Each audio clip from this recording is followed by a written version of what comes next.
So we've got lots of questions to get through this evening. And first of all, I'd like to welcome everybody here to the panel and everybody here in the room as well. I think it'd be good to share a little bit about who we are. So as we've got quite a lot of questions to fit in this evening, at enormous expense to the Connexional team, we haven't got a gong, but I've got this that I'm going to bash. So the introductions, you have 1 minute.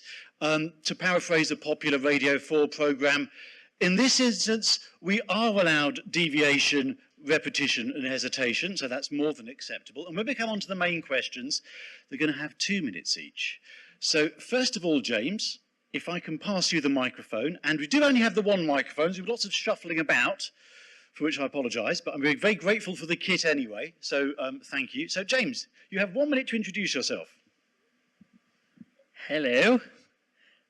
So as you probably know, I am James. So last year I was the youth president of the Methodist Church, and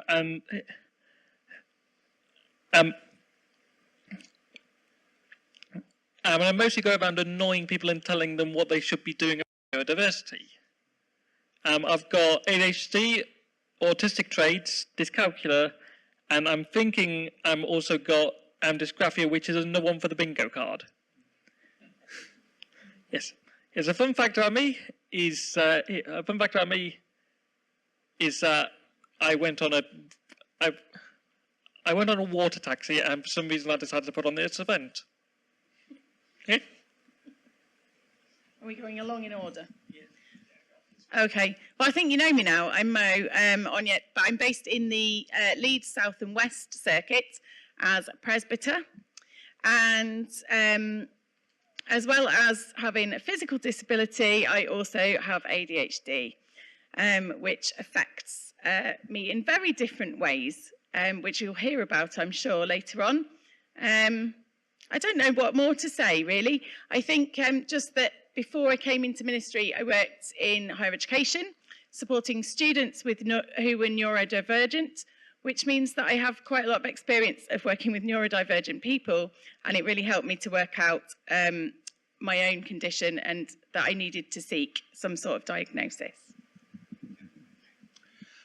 I'm Deacon John Miller, and I serve in the South West Wales circuit, and it's a lovely part of the world. So if any of you ever want to come and visit, I can tell you exactly what the best places to go to, where you have the most fun in Wales. It's a lovely country to visit. I, like James, am something of a collector of neurodivergent conditions. We like you, James. I mean, I like you as well, yeah. Here comes the deviations. I was diagnosed with dyslexia as I began my training for ordained ministry, and then later on in life, after some things happened during lockdown where I came to sort of get to know myself a bit better, I received a diagnosis of both ADHD and autism. And my fun fact is I didn't know we were doing fun facts. Okay, I'll pass it on to John.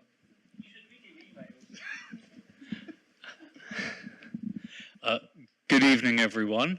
It's really nice to be here, and really good to see so many of you giving this evening to listen and talk with us. My name's John. I have the privilege of running a peace charity. I have the neurodiverse label of dyspraxia, which is to do with coordination of movement and ideas and self and organization. So it's a bit of a snowstorm within the cranium, even if each snowflake is doing some good. Just to reassure you of two different things: you don't have to have a beard, and you don't have to be white and wear glasses to be neurodivergent. I've got no glasses. Actually, no, I have got glasses. I've got coloured glasses, but I haven't got them on because I don't really like wearing them. I'm Jo Rand. I'm a presbyter in the South Lakes Circuit in Cumbria. I have been in Grange-over-Sands for 10 years now, which is a long time to be somewhere. I was diagnosed with dyslexia at the end of the final year of my first degree. I'm very early on in trying to understand having got a diagnosis of ADHD, which was just under a year ago. As both my children were diagnosed with ADHD, I recognised, it's a familiar story for lots of people I know, I thought, hold on a minute, that's normal, isn't it? That's what my life's like too. Didn't think I probably wanted to bother getting a diagnosis until I started facing some kind of complaints in my ministry, and thought, actually, I need to name this so that I can kind of protect myself. Yeah. Hello, I'm Becca. You may have seen me digging in sandpits with all we can. I am told it's a working diagnosis in that the doctor has referred me for ADHD, and that has come out of supporting 2 children. My oldest, after 4 years, has just been diagnosed with autism, ADHD and dyslexia on the last day of his English exam for A-levels. So I am pissed off. Sorry, Methodist Church. And my youngest hit a point of mental health crisis, and they said she had autistic burnout. Thank you very much, everybody. We're going to be quite generous, so we're not going to stick exactly to the 1 minute and 2 minutes, because somebody might be on a roll, and also these aren't parliamentary hustings. It's all quite friendly here, isn't it? So we can be quite fine. We're all friendly. We've established that. So the other thing is, not everybody might want to answer all of the questions. So at the start, I'm going to ask the questions so everybody can hear it, and if you want to answer, just pop your hand up and we'll pass the microphone on, and we'll see how it all goes. So, okay with everybody? So here's the first question. Now, this isn't possibly, I don't know, it could be quite challenging. Can you tell me what your first hobby is? And I think in this case, we'll start at that end and work our way back, unless there's anybody... Sorry? Current hobby. Is everybody happy to answer that one? Yep, I was thinking that could be it. Well, it depends what the hobby is, I suppose. So if I can pass the microphone over to yourself, that would be great. Yes, just remind that we're all being filmed, so please keep it PG.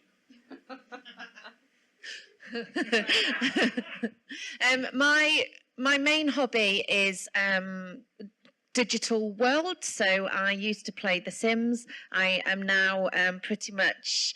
most of my spare time is in Second Life or creating content for Second Life, which is a digital world made of pixels. My hyper focus, and this is another thing where I go to the doctor and say, look, I have caused physical harm to my wrist because I can sit for 6 hours at a time, very painstakingly creating a digital, it was actually the facade of a house. And now I've spent a year in pain because I didn't realize I was in agony because I was absolutely engaged with what was going on my screen. So it's a 3D digital world, and the community that comes with that is my hobby fixation. I really struggle with the idea of hobby. I struggle with that word. I suppose if I have an enduring hobby, it's playing the cello, which I've really enjoyed doing through some of the conference. But I'll do one thing once, and then I'll go, right, I'll do something else now. Your hobby is hobbies. Well, I don't really have time. I don't have time. I don't know. Yeah, I join with tricky to answer, so sorry if you thought this was the soft, easy warm-up question. Methodist social history, on the other hand, I could be here all night with you. So I think for me, part of it is more general social history and just listening to stories of people and places I find fascinating. Going for walks by the sea and not in a neurodiverse way, losing myself. So I live in Birmingham, the furthest point in England from the sea. I grew up in Edinburgh. I could see the sea from my window. So, not the best place to end up, but beautiful city, great district. Do consider moving if you're in stationing. The reason I bring it up now, though, is it's one of the few times, that and sort of end of the day in the garden, where perspective shifts. And you can walk along the seashore.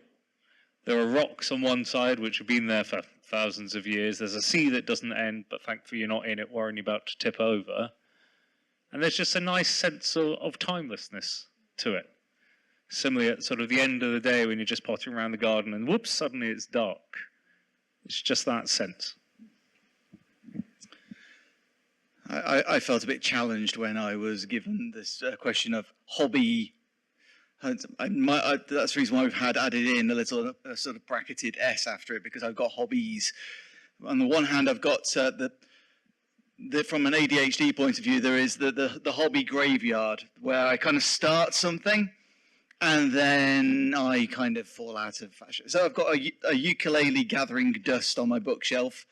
I've got boxes of camera equipment which no longer see the light of day. And even my Nintendo Switch now just sits there languishing in its dock, only being used by my kids and not by me.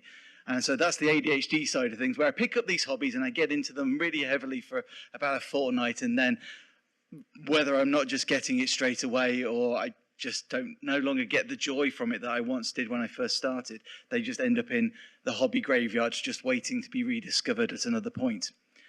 That said, though, there is the other side of me with the autism, where I have the things which I do to self-regulate, the things which kind of bring me back to myself in times of immense stress. And I suppose that's a good definition of a hobby as anything I can think of. It's what I do to relax. And although it always ends up being work in different ways, the things that I do, my two main sort of regulating activities are either Lego, which is quite expensive to do, or painting, which I thoroughly enjoy doing, but also is proving quite expensive. And also, both these things require a lot of space. Slowly but surely, I'm building up stacks of pictures and lots of Lego sets and having fewer and fewer places to put them. So it does make stationing a bit awkward, because I have to, he's getting the bucket out. Because I want a bigger study. I know what you mean about that. No, when I moved to the manse that I'm in now, we didn't have very much furniture because we're leaving a lot of it in our other house. And the main bulk of what was being moved was boxes of wool and boxes of jewellery making stuff. So I think I have quite enduring hobbies. I make jewellery. I've just realised I'm kind of a walking advertisement for my hobbies, because I actually make jewellery, which I do sell on Etsy because it gives me an excuse to keep doing that. And then I like crochet and knitting, and I actually tend to crochet and knit through meetings or anything else, just because it helps me to actually concentrate. It really helps me concentrate. Yes, Vice President's address as well, I'm afraid. I was, well, yes, and some of conference, because it helps me to listen. If I'm doing something with my hands, it really, really helps me focus. So I find it really useful. And then a few years ago during COVID, I started doing like little prayer doodles, and my shoes are bearing testament to that one. I'm still doing that too. So I'm kind of fearful of adding another hobby, because it might mean I need to do it forever. Because I don't seem to put hobbies down, I just keep doing them in some way. I also go running too, which might sound a bit silly coming from me, but I'm a frame runner. So I run on a specialist frame, and I usually go and run on a track in York every week, where I help to run an athletics club. And yeah, that's, I'm fearful of taking up more hobbies. Okay, so like John, I've got a very vast graveyard, which sometimes things resurrect themselves, and we're not like Jesus, so like things come in and out of fashion for me. But the more enduring activities which I have done include reading books, which is currently The Hitchhiker's Guide to the Galaxy, and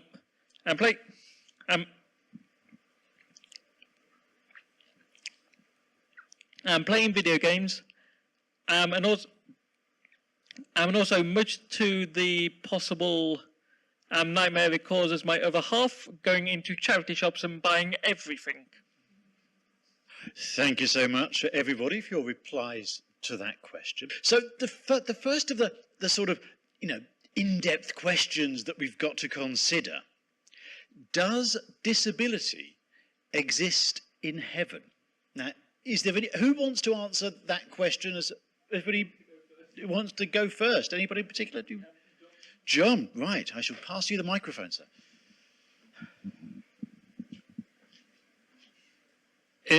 It's a tricky question because it relates in part, I think, to how people have different relationships to their disability. And I sit here very aware that my twin has quite disabling physical disabilities, whereas I have more challenging neurological disabilities. So I would give a very different answer, I suspect, to the one he might give. Mine is much more along the lines of, well, we're all created in the image of God, so yes, we will have elements of our disability. He might, on the other side, actually have had fairly shit and painful life at times, so actually there may still be elements of that, but I will find new life, and I wouldn't want to speak from him. But that's why I wanted to go first, because I think it's easy to give a bit of a patsy answer, and it's as much about the individual giving the answer and what they look for in that idea of life in all its fullness, as much as anything else. Okay. I think I'd be somebody who wants to say, heaven starts here. And so in a sense, yes, disability exists now, but it's something, we had a bit of a conversation last night, didn't we, about actually what the sort of symptoms or the effects are of it, of whatever the things are. I have a health condition that's not visible, that I think would be classed as a disability, and part of the symptoms of that are sort of fatigue. It says somewhere in the Bible, doesn't it, that we won't get weary and all that sort of thing. There won't be pain, but there's something about the now as well that I think is really important. I'll let you give this one, because I think your answer was pretty much the same as mine. Wait, me or James? Yeah. Oh, okay. Sorry, I'm just. We were talking about this last night, and I think Mo and I came up with a very similar. We did, I think. Yeah. Well, I'll have a go. You see, I think it depends on what you think disability is. So we've each talked about having a disability. However, I think if we were to look at the social model of disability, we could call them impairments or conditions, but I'm not really sure I like any of those words. None of them really fit. It's about being who we are, actually, especially when we're talking about neurodivergent conditions. It's something about us. And I would like to think that disability does not exist in heaven, because disability is actually something that is caused by the environment that's been created for us by other humans and the way that other humans react to us. And therefore, if we are all valued in the way that we know that God values each of us in our glorious diversity, there will not be disability, because there will not be discrimination in heaven. So I'd like to think that there is not disability in heaven. That's not to say that we won't be just ourselves as we are. But I think, as Joe said, I'd like to think that actually there shouldn't be disability in the church either. And that's going to sound really awful to some people, but what I mean is there shouldn't be discrimination within the church, and we should value each person just as they are, and accept that they may need to access things differently. Do you want to have anything to add to that? No, that's right. Are you sure? Yeah, that's right. Okay. Okay, I'm sort of not the opposite of Mo and John. And because my opinion on the medical and social models of disability is I like to be slap bang in the middle, and which is probably rejection sensitivity, but I don't know yet. But it's basically come out of a thing of, I know that there are some things in society which do disable me, such as having my house in a certain way, so it cuts down on the number of tasks I have to do. But there are also some aspects of my disability, such as fatigue in winter and things like that, which I know are caused by my disability.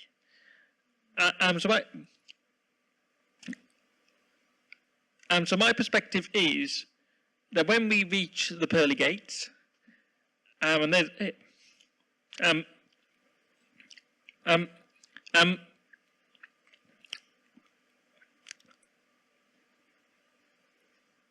because heaven is because heaven is obviously going to be different for everyone else, as our idea of paradise is completely different. I'm sure that Mo's and mine maybe differ. It's my opinion, and it might be completely theologically incorrect because I don't do theology, I'm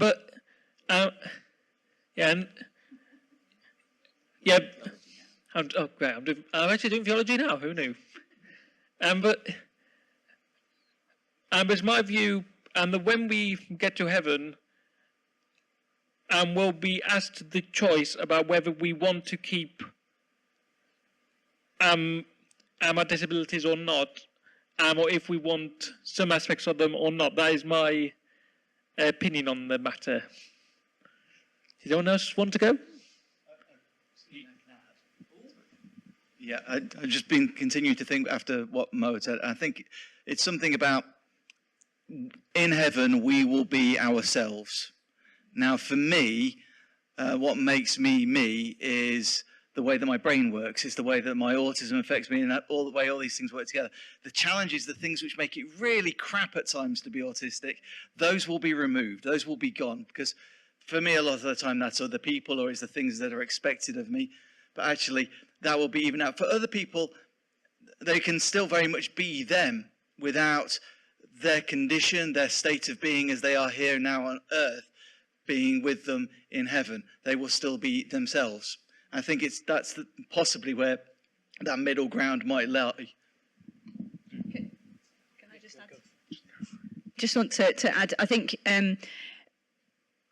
we are as humanity. We're quite early on, still in our beginning to understand what neurodivergence is, and there have been lots of changes and continue to be lots of changes in how we understand and name things, and just reflecting on what it is to think of it as disability, because I would like to say it's not disability, it's difference, and that's something that gets talked about, and it's a real difficulty that ADHD, it stands for attention deficit hyperactivity disorder, and the two Ds I think are really problematic, and I hope that at some point we get to a better place in how we name these things, and there are people trying to suggest other ways of naming them, because I genuinely don't really think it should be a disability.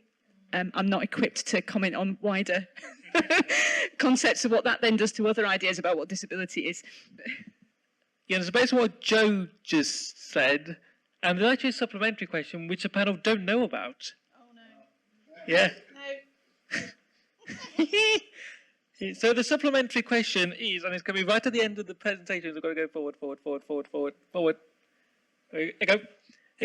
If you could rename your condition, what would they be called? Me. They would have each of our names, I think, don't you? That's what I would go for. Does anybody want to go for that one? Without much of a thinking about it, the only one I like in terms of renaming ADHD is attention regulation condition, just because it spells arc, and I quite like that. It's quite neat, isn't it? May come back to this later. Thank you so much. Right. You can now move on, Chair. I can now move on. Oh, thank you ever so much. I'm glad to know that, well, I know who's in charge really here. That's sorted that one out. Anyway. Now, here's an interesting one for you. I'm suspecting that we may have some similar answers to this one. There we are. So if you could give a reason for your answer, that would be much appreciated. Is there a character from the Bible who you feel has a neurodivergence? Who would like to start us off with that one? I hope this is not going to upset the people who've come up with the questions. I think there is a danger in trying to diagnose people. I think, I think we've probably all been in those situations where someone says, oh, yeah, well, I think we're all a little bit, and, we can look at characters in the Bible, put his foot in it, Peter is, opens his mouth and stuff comes out, and we can look at things like that, but actually a diagnosis is a proper thing, and I think particularly in the context of how things are and some of the stuff that's been in the media in recent times about being quite dismissive about private diagnoses of ADHD and other things like that, I'm wary of labelling other people, especially when they're people 2,000 or more years ago, who we don't actually have huge amounts of information about any particular person.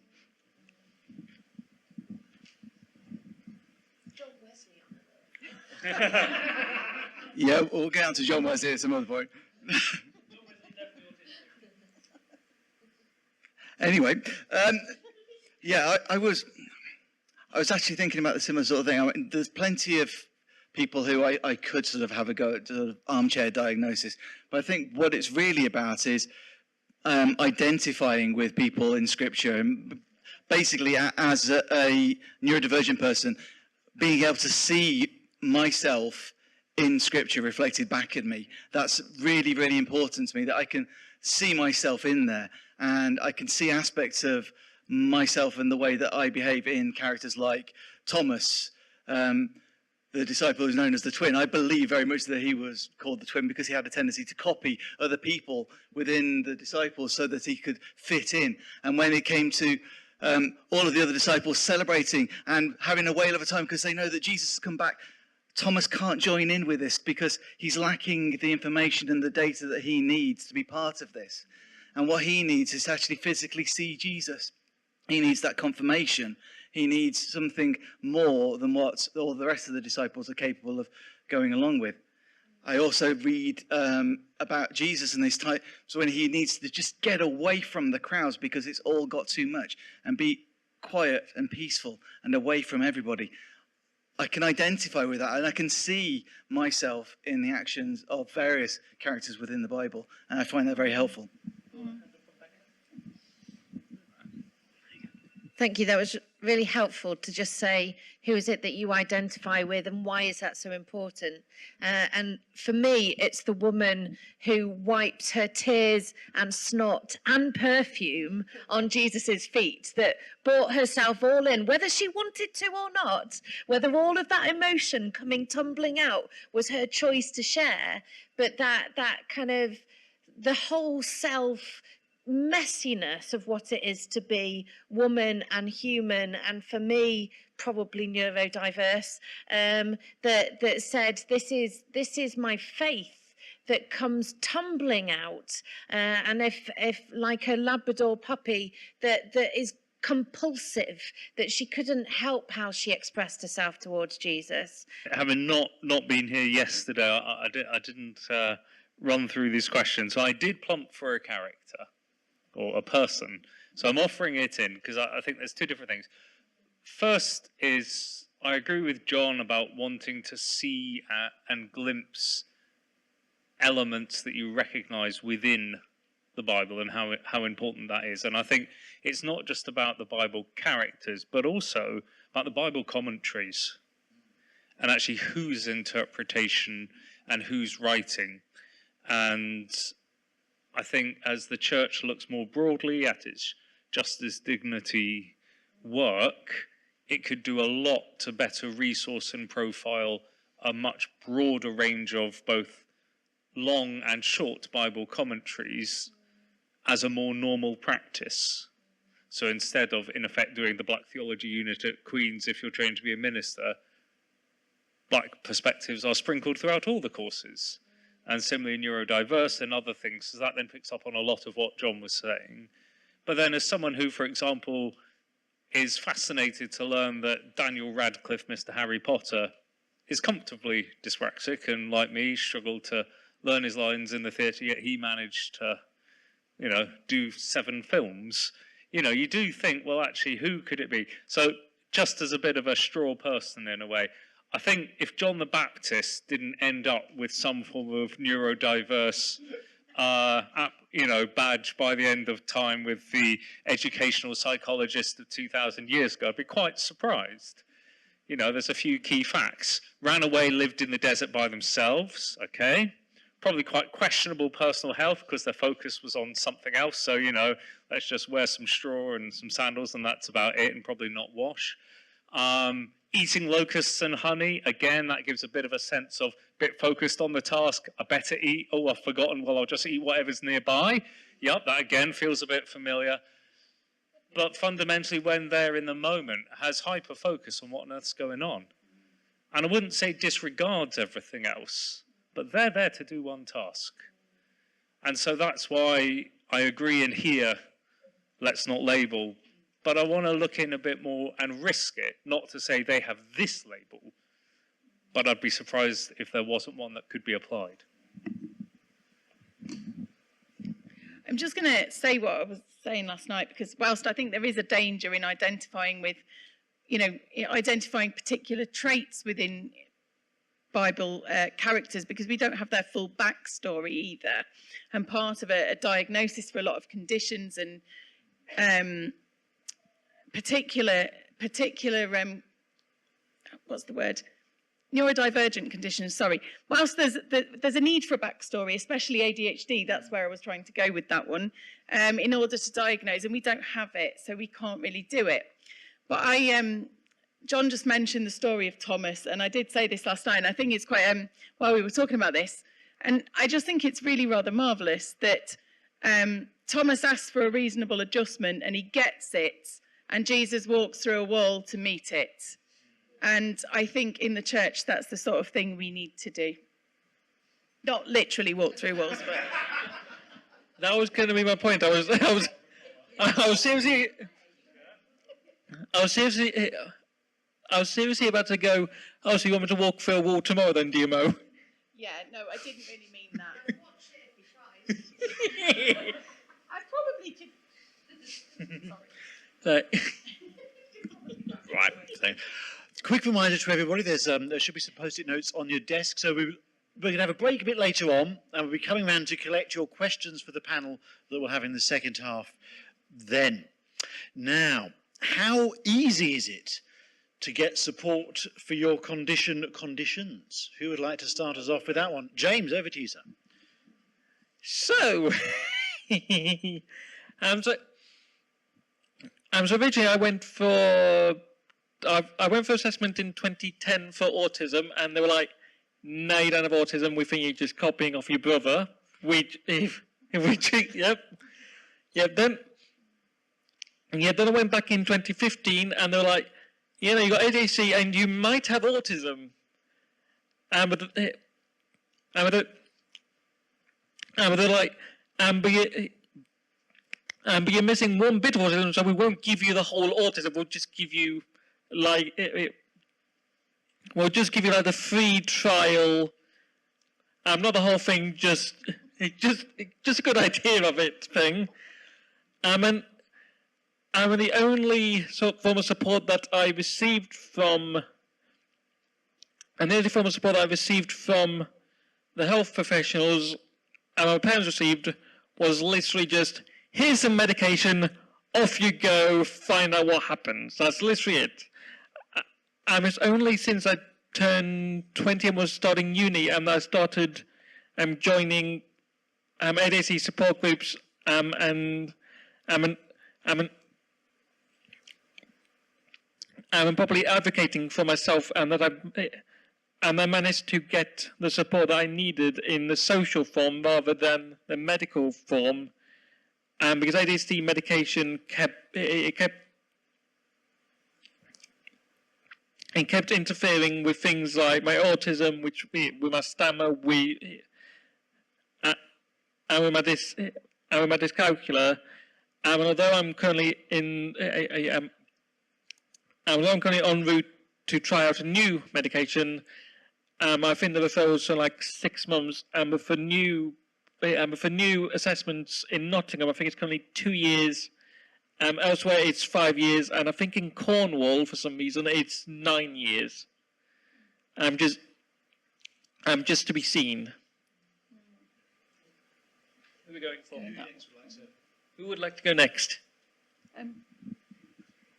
Anybody? I don't mind, but sorry. You'll have to shut me up if I talk too much. Sorry. No, I was only going to say it's been really difficult, actually, to get support with my ADHD, and I still haven't got the support that I need. And when I didn't really realise that it was a problem for me. Like, it's always been something that's been useful in work, because working in higher education, it's generally accepted you need to be able to multitask, pick up and put down different activities here and there. But when coming into ministry, what I hadn't noticed in my previous jobs is that I'd actually had people paid to keep me organised. And that was just part of the structure. And there isn't that same structure when you go into full-time ministry. And so I didn't realise how difficult it would be to do all of that for myself, because I didn't notice the background support.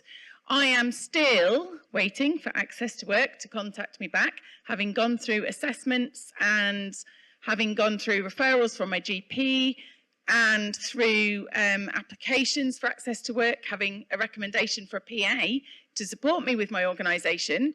And I keep having to chase it up, which is a little bit wrong, because as usual, I am having to do the things I find difficult in order to get the help with the things that I find difficult.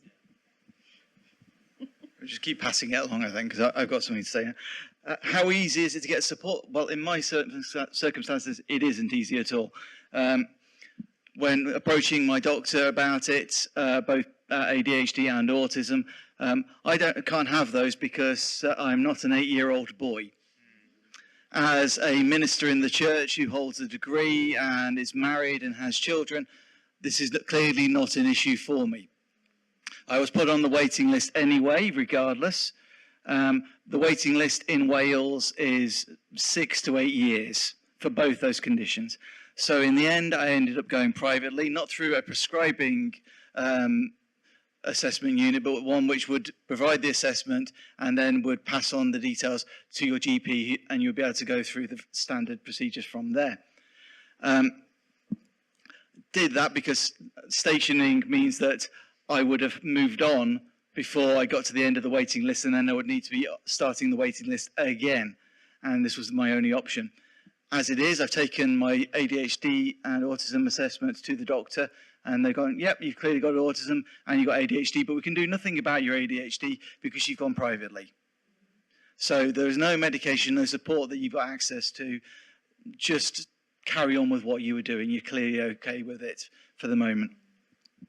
The other thing about when you mentioned Access to Work, Mo, that was interesting for me because I've applied to Access to Work before to get help and assistance with my dyslexia. The amount of forms you have to fill in to get access to work, to get somebody who is going to help me fill out forms, is ridiculous. And in the end, the second time I've gone through this after changing circuits, twice the Access to Work said, you've taken too long to get us the evidence for this. We're going to cancel it and start you again, and you'll have to submit it all again. In the end, I was unable to do it. And so I've received no help through Access to Work.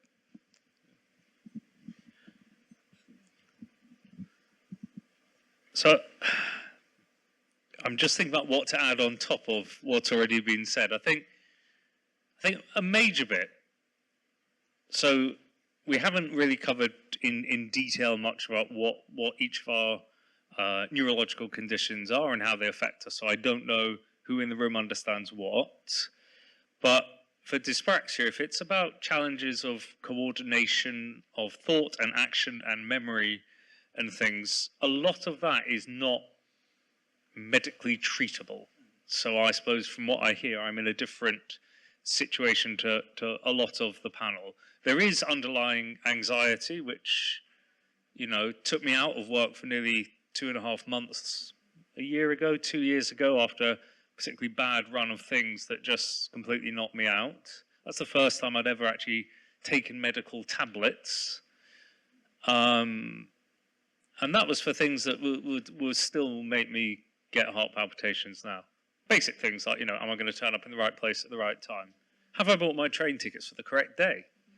Number of times I've had to reimburse my work is embarrassing. But I think, so what I'm going to talk about instead is two different things. I think there's being an adult in a world where you increasingly have to do more for yourself. So if you think about what Mo shared, and there's a guy called Cal Newport who's written a blog called Deep Work. He's made a book and all sorts, all about how to regain focus in a busy world.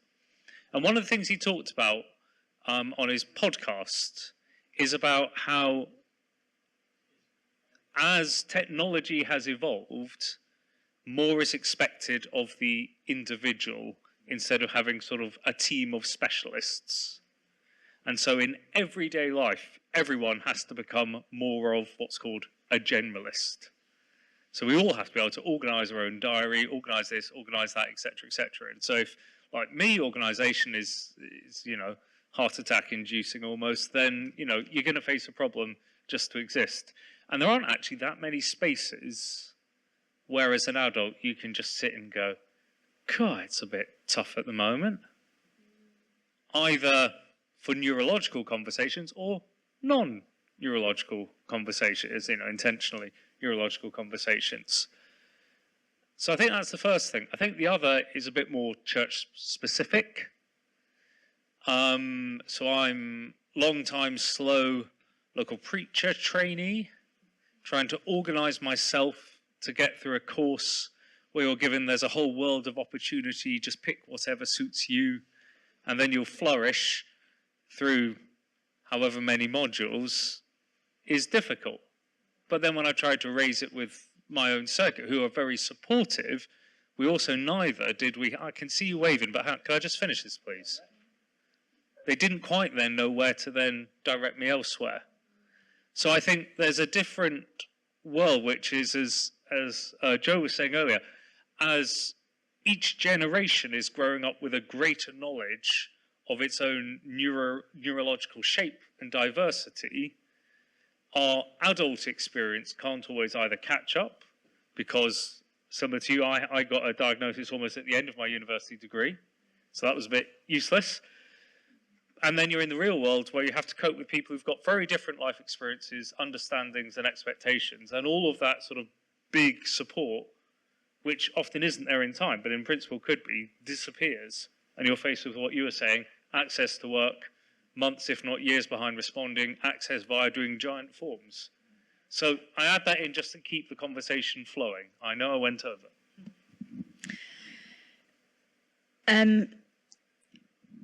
As John said about not being an 8-year-old boy, I'm also not an 8-year-old boy. Funnily enough. Yeah, absolutely. I'm really self-aware, I am. So I didn't think there was even any point speaking to a GP, knowing about waiting lists for ADHD and things.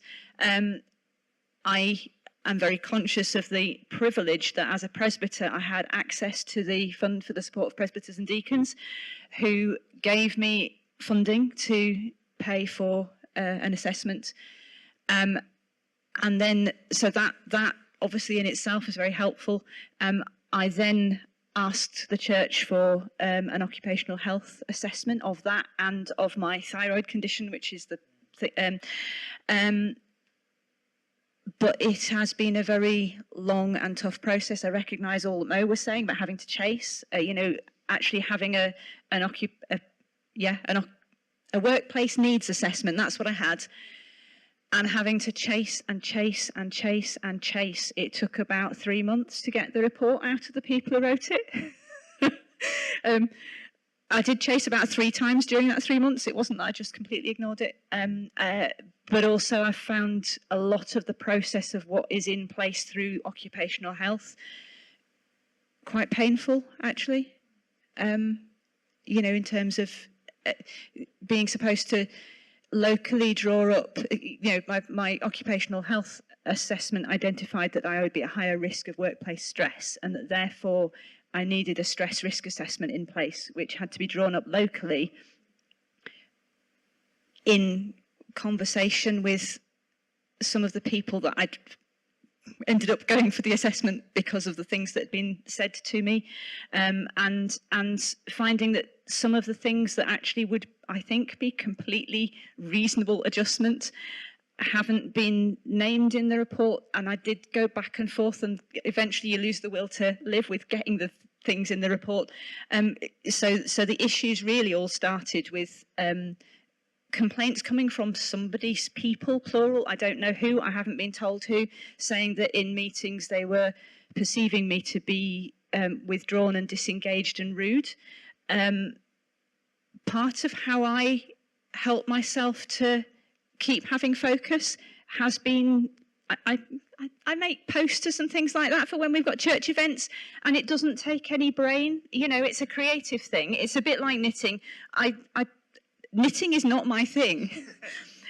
But I have been told that using my computer in a meeting to do tasks does not set a good enough example because I'm the minister and I have to set the example. It would be acceptable if I chose to knit. Yeah, it would be acceptable if I chose to knit, but actually to do things on my computer looks like I'm not paying attention. And I now sit in meetings thinking everybody's going to be wondering about whether I, you know, looking at me and judging my behaviour, and that's hard. Yeah. Sorry, where do we go? I'll go super quick. I won't be long. I work for an incredible organisation that is not the Methodist Church, but Methodist Church adjacent. We are the Methodist Church, but it's not ordained ministry in circuit. And despite not having on paper a written diagnosis, formally done, assessed and all the rest of it, I can say with the language around all the things I find difficult, what I need. And the team kind of go, okay, because we value, you know, the chaotic creativity that comes and produces sandpits at conference, that the fact that I won't always answer every single email straight away or have 600 unopened emails, and have had to have my laptop couriered after 3 events that I've been to because I've left it behind. They're supportive of what I say I think I need, and I think, you know, it would be helpful to have better structure and better understanding. But where it's been parenting where I have received 0 help, and it's all you need to do is be more organised. All you need to do is make sure you've got a rigid structure to help your children with autism to be able to cope better with the world. And I'm like, I don't clean my teeth every day. I forget that I have teeth, and I now have a cavity because I forget I have teeth. I am always dehydrated because I forget my body needs water, and then I'm desperate for the loo and very nearly didn't make it earlier because I don't listen to my body, because it's much more interesting talking to people like this, and then I'm sitting there desperately needing the loo despite the fact that I'm also dehydrated and then get bladder infections. And you're telling me what I need to do is be a completely different personality in order to look after the children that I deeply, deeply love. And that's where there's not support for that for parents. I appreciate the need to keep to time, but I think there's something Becca's brought up that chimes quite strongly. You know, the likelihood of at least 2 of my 3 children coming out with a certificate of some description at some point's incredibly high. Yes. And parenting in that sort of situation, where for me, overwhelm is something I struggle with, where when my own children are struggling with life, that's a really complex moment.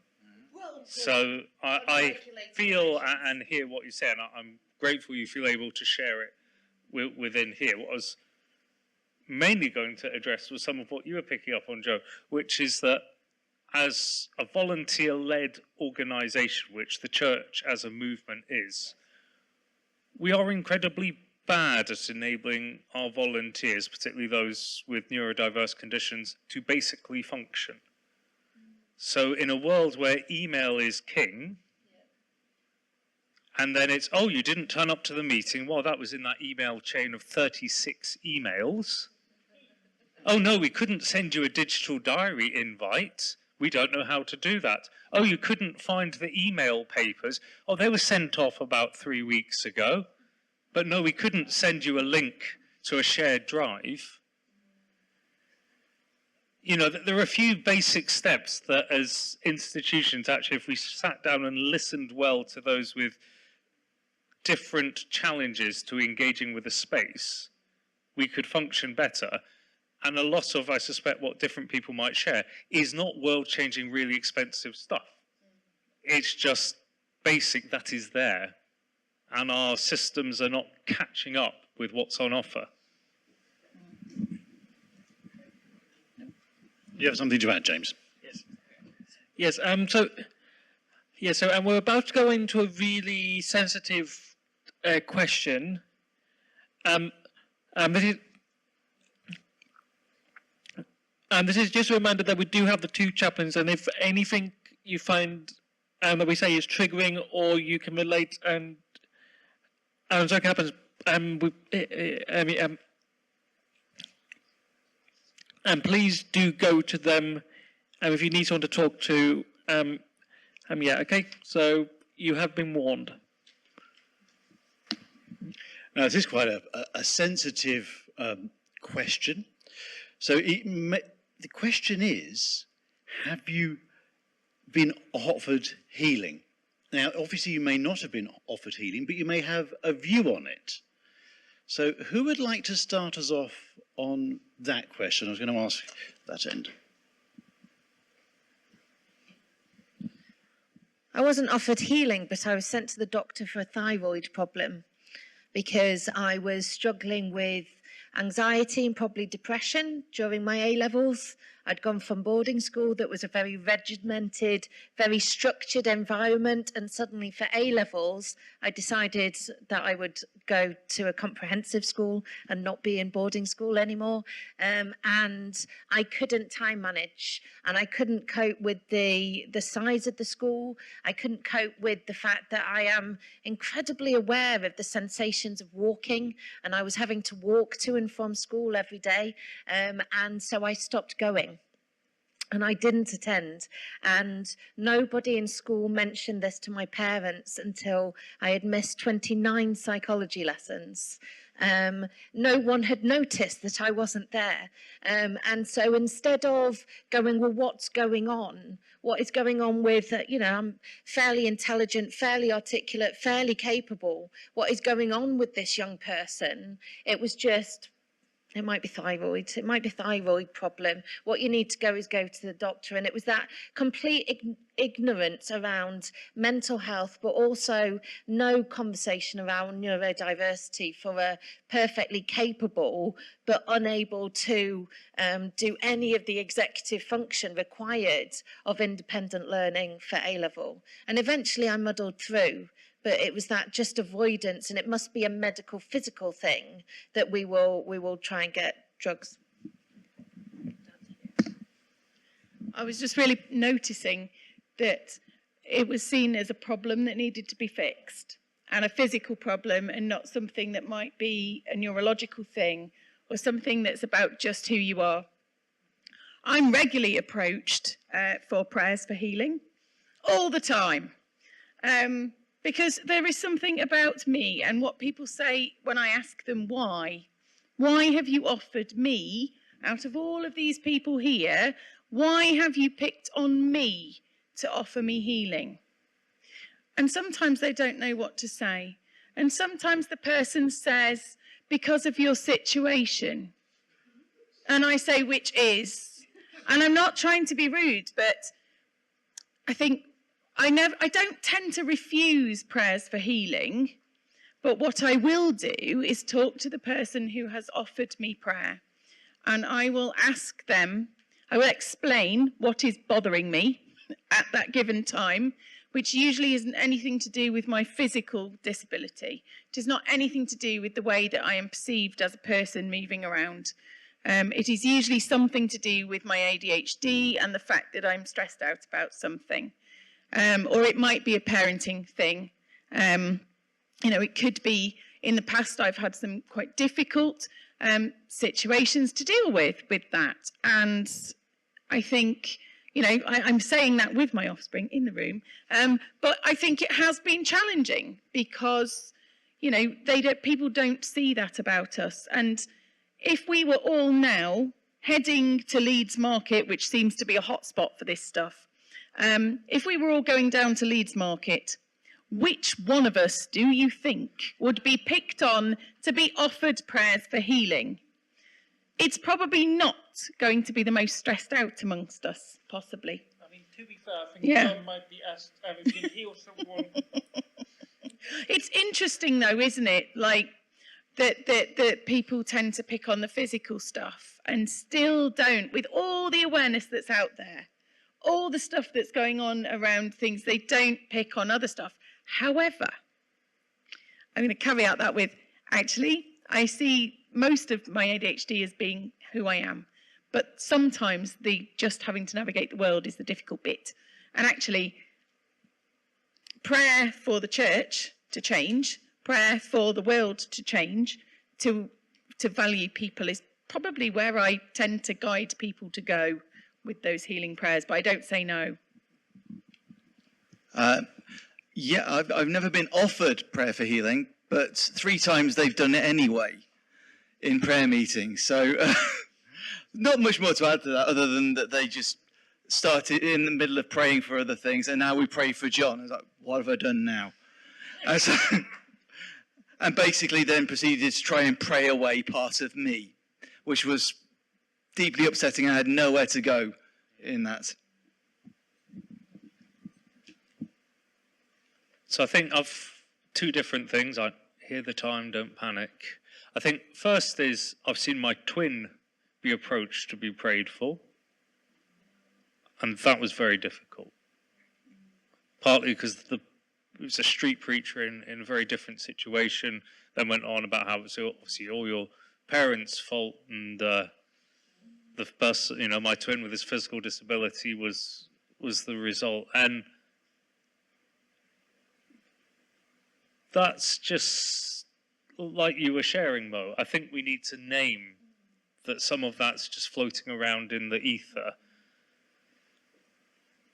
I've never knowingly been offered prayers for healing. But if I was struggling and someone said, could I spend some time in prayer for release? I'd say yes. Because for me, that's not about healing. It's not about judgment. It's not about there's a problem that's wrong. But certainly the way that I hit executive dysfunction and collapse, just to feel lovingly held by someone else in that moment and offering that to God for release, I think would be far more powerful. I haven't got a great deal to add. I've never been offered prayer for healing in the sort of way that we're talking about here. I think there's probably 2 factors in that. One, I don't look like, it's not visible. And I probably just don't move in those theological circles, generally.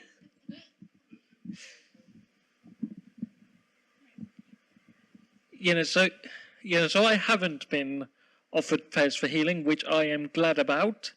However, as you all likely know, I think it was yesterday, the conference dissolved the 1977 statement on prayers for healing, which was partially my fault. Because in 2022, I brought in the notice of motion, and we started that off. And one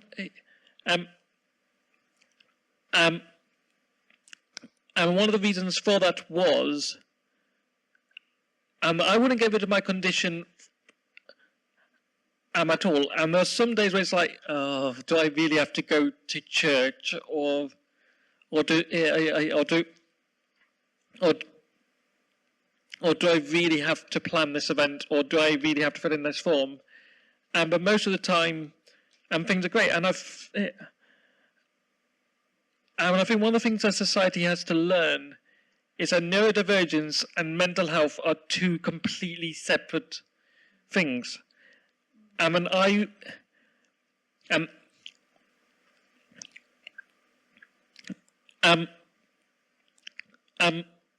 didn't realise until myself and Mo was working on my PIP climb, which took about a year and a half because we had to go through all the tribunals, and that I didn't realise how much of an impact my anxiety was having on my life. And when I thought it was my ADHD, and that's why one of the things I've been advocating for years has been to pray for the mental health issues, so to pray for the depression, the anxiety, the feelings of being rejected, and pray for those, and pray that pray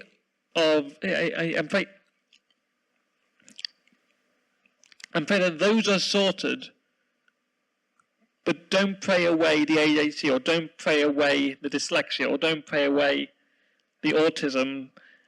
Because they are part of me, and because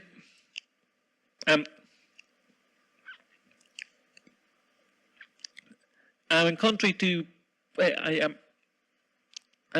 to possible suspicion from some people, I am not possessed unless I get into a frenzy about going to charity shops. Okay, I guess it comes like yes. So, oh, sorry, I'm going off piece slightly. Yeah. So, oh no, yes, going to be soon. So because of that quite deep topic, I've inserted a very quick speed question. Okay, and the question is not bad. Let's see. Okay. Does just getting a journal actually work for neurodivergent individuals? So this is things like John's smiling. So this is things like the neurotypical advice, such as go and do some mindfulness activities, or just get a journal, or you're just not trying hard enough. Do they actually work? Who wants to go first? Yeah, in terms of all of the quick fixes that people say about just have to concentrate harder, you just have to create a plan, all that stuff, that doesn't work. But I am a great advocate for something called the bullet journal method for helping with ADHD. Basically, it's just, for years I had a different notebook for every kind of meeting, and I would rock up at the wrong meeting with the wrong notebook, or I would lose the relevant notebook. Now I just have one notebook to rule them all, and that's my bullet journal. And just one of the key ideas about it was, in the front of it, write an index. And then whatever page you write the notes on, you just put that into the index, so that when you're looking at where was my notes on that particular meeting, index page, done. So simple. I am screwed if I ever lose it, but that's the reason why it's got a tile tracker in it, so I can set it to cheer up on my phone. My way of operating is that everything that matters is on my computer, which is it has everything on OneDrive, so I can find it on my phone or I can find it on my computer. And if I can't find the thing, I just search the entire computer. I just stick things in the search box in the thing. And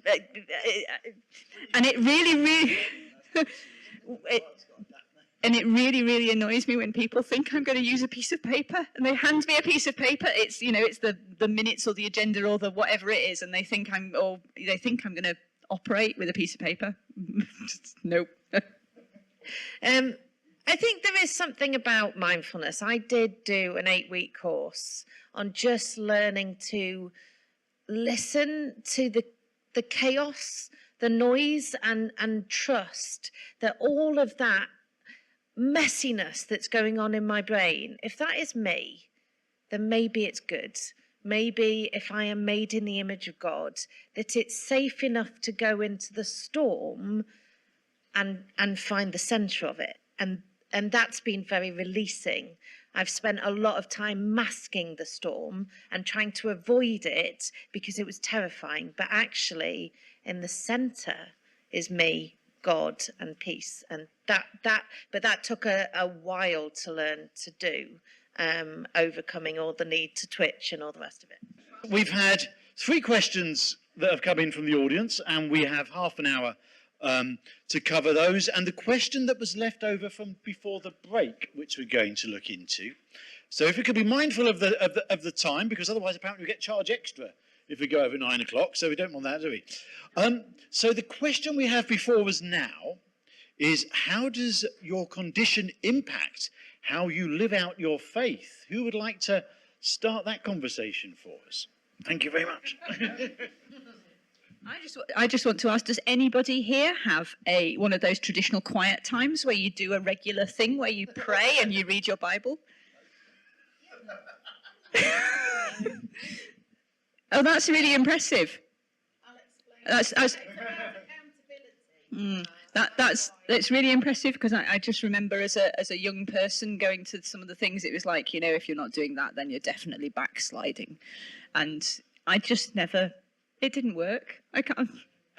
And candidating was interesting because you kind of have to prove you've got a prayer life. If it doesn't look like what people think a prayer life looks like, it can be hard to, you end up kind of making it up a little bit.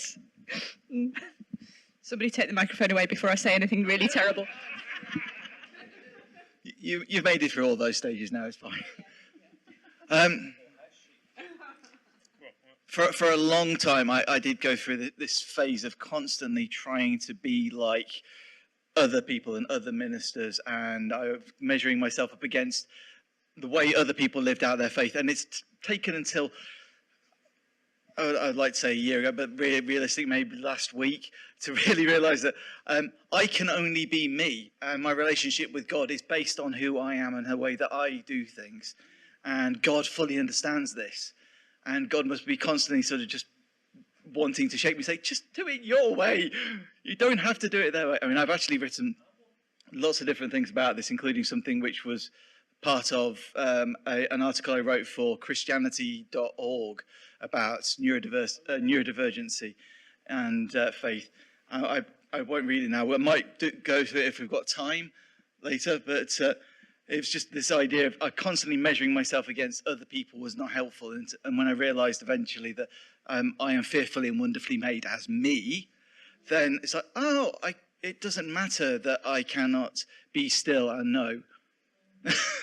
I can wander around, get lost on side quests and know. I can forget that I've made myself a cup of coffee and it's gone cold and know God. So it's... Yeah. So, anyone else? Can I do? So I was going to explain the prayer life thing, because I, for years, struggled with prayer life, struggled with having, dedicated time each day to actually read and to pray. It was more ad hoc than that, and very much so. But when I was training for ministry, and it was COVID time, and so people moved a lot of things to online, and we started in the Nid Valley circuit. We started morning prayer online, Facebook Live, and it's carried on Monday to Friday, every day, 8 a.m. You can tune in at any time of the day, which means you can still get a bit of praying in. You can still interact with others through the Facebook, what's the word? Facebook Live, the video. So in the comments, there you go. That's the word I was looking for. And so I can do that. So it's about accountability. And so each day there is an opportunity, and I will tune in and people will know whether or not I've done that. And actually, for me, that's really freeing because it means that I've got that dedicated time. And I couldn't have carried on in ministry without that. So I have carried on being part of that group and periodically, you know, taking it in turns to lead, because I find that really valuable. But I think that I did say this earlier, that I think it's ADHD that's affected my ministry much more than any physical condition. And the biggest worry for people when they look at me, you know, and they see on paper that I'm a wheelchair user, they think, oh no, this is going to be really difficult. And generally it's not that hard. But what's harder is explaining that I struggle with organisation, and that actually I really need to sit in a meeting and crochet something that I don't need to concentrate on. That's the hard bit. But like John was saying, you know, I have really realised that I need to just be me. And I think through candidating, people had said to me, well, it's going to be really difficult if you're trying to be something other than you. And so I went into that being completely me, with all the pitfalls of saying what I think at any given time. I went into the room and said to people when they stood up for respect, and I went, oh, that's not intimidating at all. I just said what I thought, and I thought, oh dear, I've shot myself in the foot here. This is bad. But being an external processor sometimes is quite good, because I've realised that other people think these things but don't say them out loud. And sometimes they need somebody else to do that for them. And I think we do a lot of that, trying to be polite Christians, not saying what we really think. So yeah, obviously I try to be a bit measured. I think, yeah, I think like, I think it was Joe, I think it might have been Joe, I went through a period where it was like, I just did stuff at church, and I got, well, I get into a height fixation and I'm offered to do this role, and for me it was the sound desk.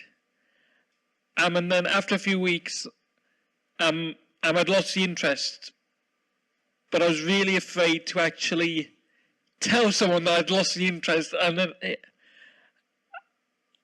sort of got to a point where I was just dying, and I just wanted, well, not literally dying, but spiritually dying, and I just needed to get out of that church. And now I am in another church, and I can basically alternate between the sound desk, the singing group, which I'm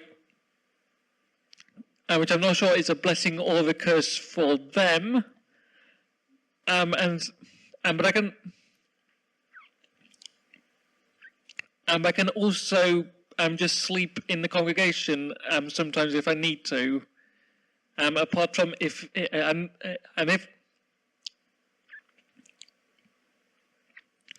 any of my ministers are watching along, I definitely was not sleeping during your services.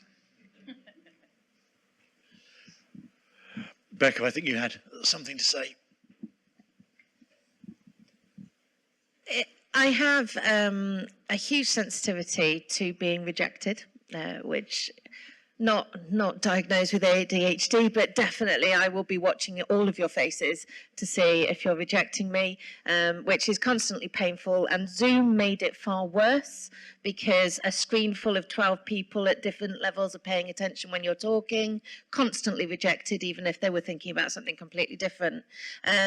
But what I know about God is that every time I have turned to God, there has never been a sense of disappointment, that it has been inconsistent. I would describe myself as a mystic in that I experience God in a deep, tangible, I turn and there is God. I am fully bathed in the presence. And every time it has been with the full puppy, eager acceptance of someone who's been waiting for me. And that is exactly what my brain needs, is just unconditional acceptance, and that has been part of my acceptance of myself, that I do not need to be consistent. I do not need to do things in the same way every single day. I find that absolutely appalling. But when I turn, God has rewarded that with a great big dopamine hit of joy every single time. And if that doesn't affect my faith, I don't know what else would, and there is God. Anybody else add anything to that before we move on? No? Sorry, I was about Oh, to, yeah. I didn't see your hand. Well, I really liked what Becca said, so I wasn't quite sure if we needed to leave it there. So I'm going to go on the really micro instead. So I think I have a similar sort of Eastern mystic approach to faith, which is why I like the community element of worship, and that is wonderful until, like me, you can't remember people's names. So people go, oh, you should be a minister, John. I'm like, no, I really shouldn't. Because I could meet you today, and tomorrow I could remember half of what we talked about, could not remember your name, and I know how painful that would be. So, you know, there's that side of it. But there's also within that sort of joining the dots that others don't always join, which many neurological conditions, right, you know, that's sort of where you start from, you've joined the dots, is like when trying to wade through some of the local preachers' course, they're like, why did you choose those hymns? What other ones did you reject? My honest answer is, I was walking through the park and I just suddenly remembered that was the hymn that was needed. And then you feel crap because you're like, I can't justify that. I can't tell you what I rejected because that isn't the way that my mind works. And so it's a sort of slightly strange thing, which needs the community, which can't always fit into, but at the same time, it's why I love spaces like Methodist Conference. It's a bit of shape, bit of structure, but that real diverse community that gathers to listen to each other. And just to add to that thing about that picking hymns and things, it is a difficult one because that's the way I prepare worship as well. I read the readings at the beginning of the week and then let the ADHD goblins do their work. And then on midnight Saturday, I put the whole thing together. So it does not work. It really just doesn't work for the local preachers course. So. Right, we've got the last 15 minutes now, so we're going to have to be a bit swift with these. We have two questions that I'm going to put together, if that's okay. So, are there any features of a church service that you find stress-inducing or even relieve stress? And if you could change one thing in your local church, what would that be? I shall pass it to you, sir, first. Be swift. I'll be swift. I shall make it one word. Sermons. You can have more than one word if you like. Yeah, no, I paused there and was wondering which bit of that. So the thing I find really, really stressful is being asked to pray. Will you pray for us? And then I go, I don't know what to say, and I'm not normally lost for words. The thing I find stressful in services is sitting in the congregation, and as a preaching deacon, I do get the opportunity occasionally to sit in congregations, but it makes my skin crawl because I'm sitting there thinking I would have not said it that way, I'd have done this other. I want to get up and move around. So I actually quite like preaching because I get to stand up and walk around and move around. And from an autistic point of view, I get to give a 30-minute talk about my special interest. And everybody has to sit and listen to it.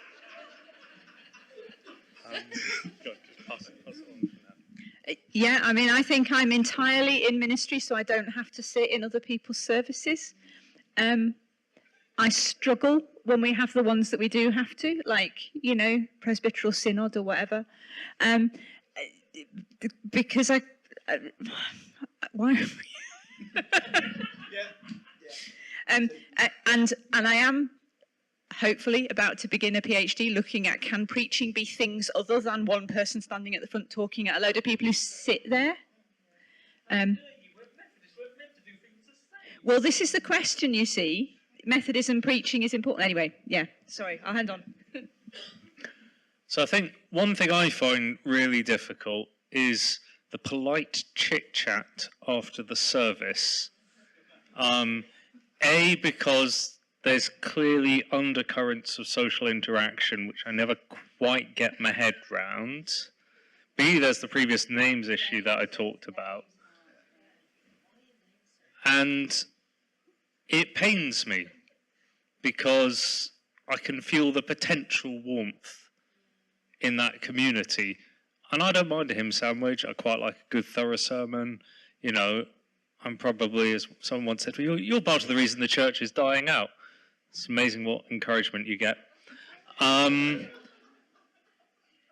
But for me to then not be able to sit well, even just for 10 minutes with that community, whether I've been trying to lead some of the worship or just sat in the congregation afterwards, it really hurts me. I think in terms of change, the one thing I would change is practice inclusion. But practice inclusion not with the people that aren't there yet. Practice inclusion with the diverse community you've already got. Everybody is different. Everybody needs different things. Figure out together what that looks like. And then because you're practicing inclusion, when, you know, one of us walks in the room, when someone else comes in, wheels in the room, sorry for not being inclusive. When we come in, then you're already practicing, you're already in the nature and the behavior of going, oh, no, someone new has come in. We must change how we are because we're now going to include you. We do it when we have babies. We put soft things on sharp objects. We fill in electrocuting holes. We change everything about the place because a new life has come into our community. That's exactly what we need to just do. It's not just neurodiversity. It's not just disability. It's about human beings going, you are now one of us. What do we need to change to help you fit? Please do. You know, I think also when it comes to neurodiversity, and because of all the masking that has happened in the past, and there's this assumption within churches that, oh, we don't need to do this because we don't have anybody in our congregations.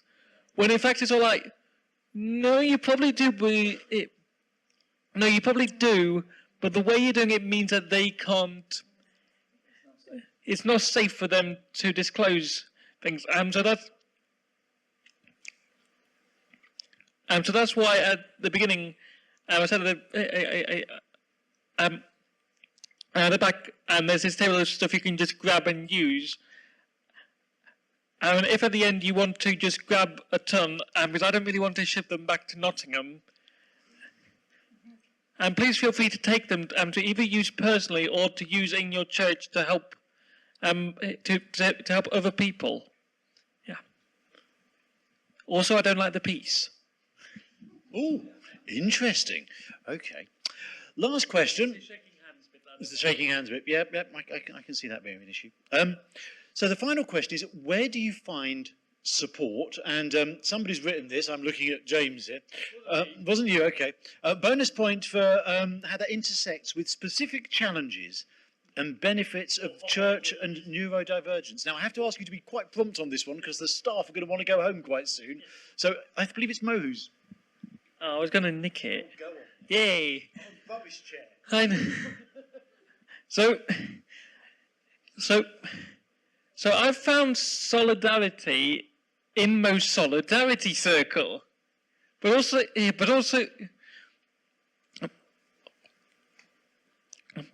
in mine and Mo's friendship. And because I think when we first met, I was sort of a bit cagey about you. Yeah. But then we got to moan about the DWP quite a bit, and we came up with some quite inventive names for them. And no, we're not going to go there. Well, if we don't,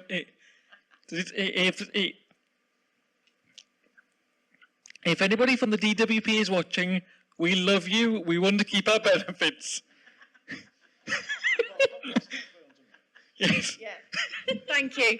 No, and I think that's really important though, isn't it? Because actually finding one another is really important, and finding solidarity in those who have a similar experience is really, really valuable. Especially when you take your tablets at home.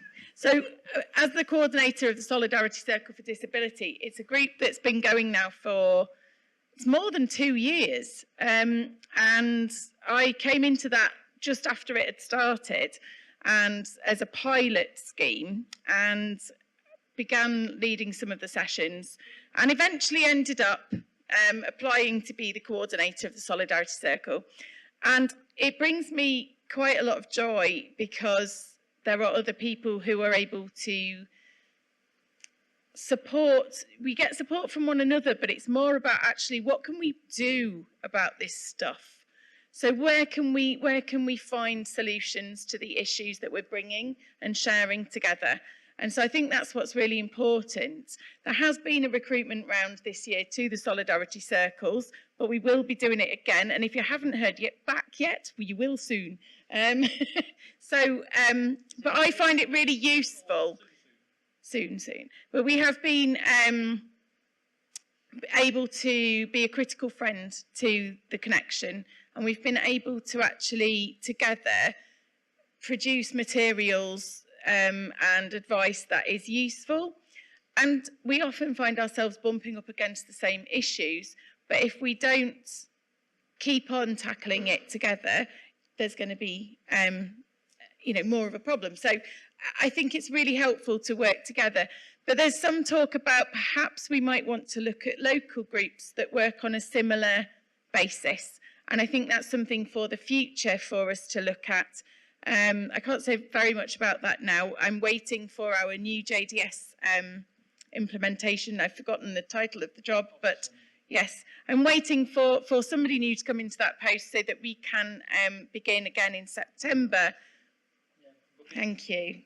So, but we will begin, I'm sorry, I lost my train of thought. Never mind. I will. We've no idea what the question is, but... It was about... Where do you find support and solidarity?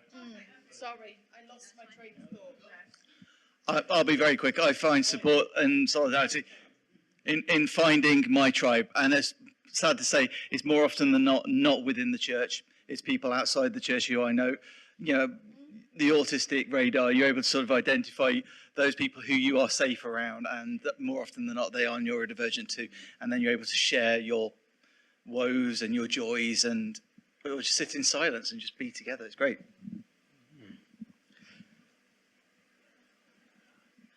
So I think mixed bits of support is an honest answer. My partner, she's very supportive of me.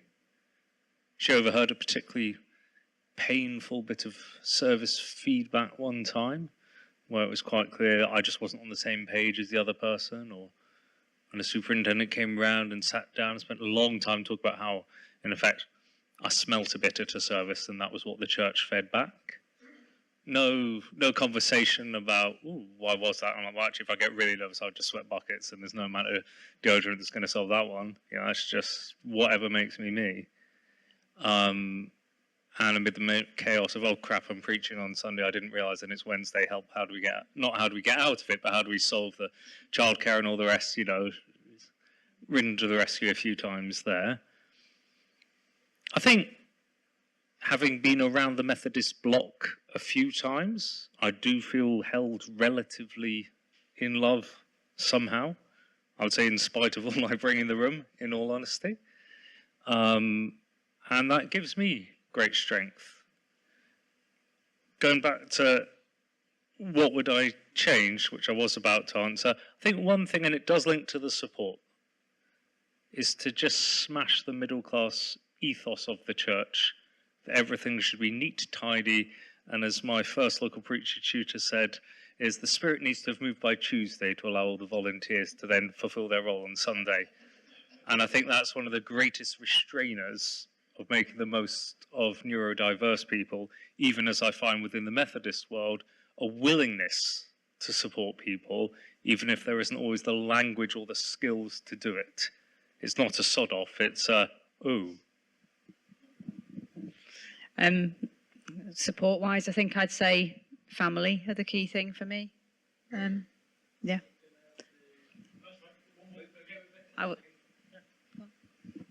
I think tribe is the most important word.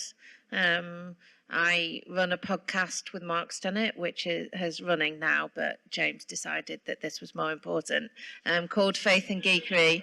And it is about finding people with the same fascination, the same practice of fascination, not in the same subjects. We're all really weird. Someone really loves cows.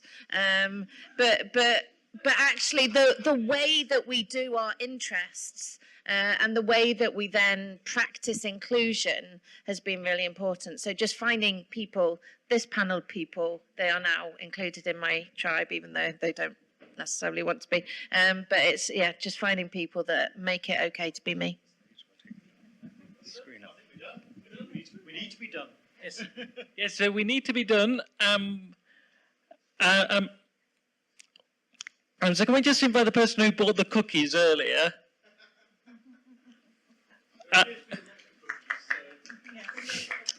Yeah. So make sure you take some home. So this is Paul. He has put up with me over the past 6 months. Be very careful. We need to get a ship. we need to.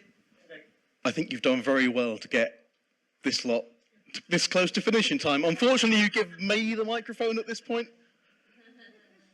Rookie error. So I will very briefly introduce myself. And I am going to really try to be very succinct. I'm Paul. I'm the Faith at the Margins lead with Leeds Church Institute. I'm also technically a local preacher on trial with the Leeds North and East Circuit, but just been accepted to start training for presbyteral ministry in September. And actually, like everyone here, I also have quite bad ADHD. I started... Oh, no, it's... Just ask my colleagues. I started doing work on disability theology with LCI last year and was very excited when I suddenly went, Mo's in Leeds. There was glee in my eye at this discovery. And we've done a bit of work together since. So I was really quite ecstatic when Mo and James said, oh, we're doing this event on Neurodivergent Church. Would you like to help us with it? That was part of the sentence. I was also really, I'm really kicking myself that I couldn't make it here before the last half hour because typical ADHD fashion, I also managed to organise to be running an online session on disability theology tonight, starting at 7 o'clock. But from what I've heard of the final questions, and I'm really looking forward to getting hold of the video later on, which we will then look forward to being able to share with everyone, I'm quite excited. And I'm quite excited because it shows what a brilliant gift neurodiversity is to the church and to the world. So I'm going to finish with this blessing that I believe you wrote this one, James, wasn't it? And then as you leave, yes, please take fidget toys, definitely take cookies because I don't know what to do with them. And if you've seen it, we've got copies of the magazine that LCI produces, City Theology. Please take it away with you, even if you're not in Leeds, because there are probably things in there that you'll like, and you can always access it online, even if you don't get a postal copy.